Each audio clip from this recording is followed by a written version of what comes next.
Chapter 4. The Detective Club. The airway grew rougher. Rain bathed the windows with solid sheets of water. "We're going in for a landing at Greenville," the stewardess announced in a few minutes. "Please double-check to make sure your safety belts are fastened. Because of the storm, Flight 702 will not resume until tomorrow morning." "Yikes," Ricky said to Pete. "That's this plane. We got our wish. Hooray, we can start hunting for the dog-napper right away." As the plane glided downward through the wall of dark clouds, the Hollister youngsters enjoyed the tingly feeling of a swift ascent. "Daddy, how can the pilot see where we're going in the dark?" Holly called. "He flies by instruments when he can't see the ground, honey," Mr. Hollister replied. "Instructions are coming to him on his radio from the control tower on the landing field." His answer gave Ricky an idea for a game. "Pete, you be the man in the tower," he said. "I'm flying on instruments. Ready? Instructions from the tower, please." "You must fly around," Pete ordered, "until I tell you the field is clear." "I'm almost out of gas," cried Pilot Ricky. "I'll have to bring her in right now." "Look," Holly exclaimed. "We are coming in. I can see the landing lights. We're nearly on the ground." In a moment, the plane touched down lightly on the runway and taxied up to a large building. When the landing steps were rolled to the plane's door, Miss Gilpin opened it and everyone got out. The Hollisters hurried through the torrent of rain to the administration building and shook the water off their clothes. Immediately, Ricky began looking around the big waiting room. He whispered in Pete's ear, "That dog-napper might be in this very room. Let's hunt for him." Both boys started off, but were stopped by their father. Calling them back, he said, "Don't wander away, fellas. An airline limousine is ready to take us to a hotel in town." As they rode through the rain-drenched streets, Sue suddenly piped up. "I'm awful hungry, Mommy. Don't they give out food in this airplane car like they do on the plane?" Several people laughed, and Mrs. Hollister said, "No, they don't, dear. We'll have supper soon after we reach the hotel." Before long, they stopped in front of a long white building with tall columns supporting the porch roof. The passengers alighted and hurried inside. As Mr. Hollister signed the guest register, the clerk behind the desk gave the children a friendly wink. "It's not often that we have 7 names from one family in our book," he said. "I hope you'll have a nice time here." "We're going to be pretty busy," Ricky replied as he smiled back. "Do you allow dogs in your hotel, sir?" he asked earnestly. "Oh, yes, indeed," said the man proudly. "Did you bring one?" "No, but we're looking for a dog." "Well, people often bring their pets here. Why, just yesterday, or was it the day before, a man checked in with a white French poodle." "Oh!" Ricky exclaimed, and the others looked startled. "We didn't see much of the dog," the clerk went on. "The man kept it in his room most of the time." "Was it Friday night he came here?" asked Pete quickly. "I think so. I'll look in the book." He leafed through the register, then turned and said, "Yes, it was Friday, and the man was Mr. Fred Smith from Florida." The Hollister children gasped. "Did he come by plane?" Pam asked excitedly.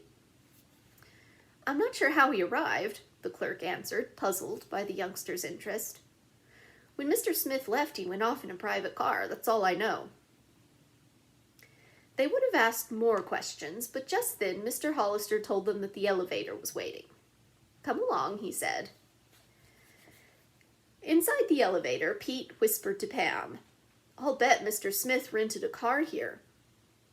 Pam nodded agreement. "Do you suppose he's going to drive to Florida in it?" "I'll bet he is. Let's check car renting places in Greenville right away and see what we can find out." The elevator came to a halt. The door clanged open and everyone got out. As the Hollisters followed a bellhop down the corridor, Pete and Pam hurried to their mother's side and told her their idea. "See, Mother," said Pete, "if we can only find out where Mr. Smith was going, it'll be easier to trace him." "Yes, dear, of course. You may go to one or two rental agencies after supper, as long as they're near the hotel. But Dad must go with you." As soon as everyone was assigned to his bedroom and hands were washed and hair combed, the Hollisters went down to the hotel dining room. While waiting for the meal to be served, Pete and Pam made their request to Mr. Hollister. "Of course I'll go with you," he said.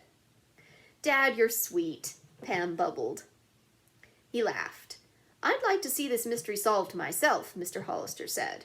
"After all, we have a score to settle for Zip. I believe the dog napper is the one who injured him." By the time supper was over, the rain had ended in what Mrs. Hollister called a Scotch mist. Pete, Pam, Ricky, and Holly set out with their father. Tired little Sue remained at the hotel with her mother and went to bed very soon. The first auto rental agency the Hollisters visited had no record of anyone by the name of Fred Smith using one of their cars, and no one with a bandaged hand had come in there Friday evening. "Sorry, I can't help you," the clerk said. "Have you tried the Drive Yourself agency down the street?" "No, we haven't," Mr. Hollister said. "Thanks for telling us about it." They hurried to the place, a large filling station, which also rented cars. Answering Pam's question, a young woman, whose name was Miss Irwin, said, "Yes, we rented a black sedan to a Mr. Fred Smith on Friday night. We certainly regret it, too." "Why?" the girl asked eagerly. "Mr. Smith was to have returned the car to our agency this morning," the woman said, frowning. "But we heard nothing until late this afternoon. Then the police down in Georgia reported that our car was found overturned in a ditch." "That's too bad," said Pam. "I hope Mr. Smith didn't completely wreck the car." "No, but it will need a lot of repair work." "Did Mr. Smith have a dog with him?" Ricky asked. "Yes, he was carrying a white French poodle. Mr. Smith was in a great hurry to get his pet to a dog show," he said. "That's why I wanted the car." "I'm afraid he wasn't telling the truth," Mr. Hollister asserted. "We think the poodle was stolen. The dog's not ours, but we'd like to see his owner get him back." "Oh," Miss Irwin exclaimed, adding how sorry she was that they had rented a car to a thief. "Maybe he was being chased by the police when he abandoned it," she added. Mr. Hollister nodded. "That could very well be," he said. "The same thing happened in our town." "Is there anything else I can do to help you people?" the woman asked. "Perhaps you can," Pam answered.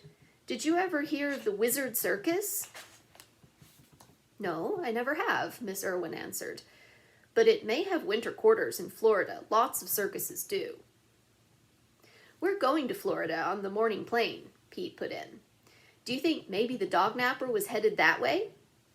"He might be," the woman replied. "Many people travel by car through Georgia on their way to Florida." "Oh boy," Ricky exclaimed. "I bet we find him down there." Miss Irwin laughed. "I wouldn't want to be in that thief's shoes, with a tribe of sleuths like you children on my tail," she said. "Good luck." As the Hollisters walked back to their hotel, Holly looked puzzled. "What did that lady mean about us?" she asked. Pete answered in a deep, throaty voice. "She means we're the Hollister Super Sleuth Club, Inc." They all laughed. Then Holly asked, "What does Inc. mean, Dad?" "That your business firm is a corporation," answered Mr. Hollister, "but I don't believe I'd bother with it for your detective business." "We'll just call it the HSSC, said Pete. "And the first job for the HSSC is to find the man who hurt Zip," Pam declared. "Right," the others chorused.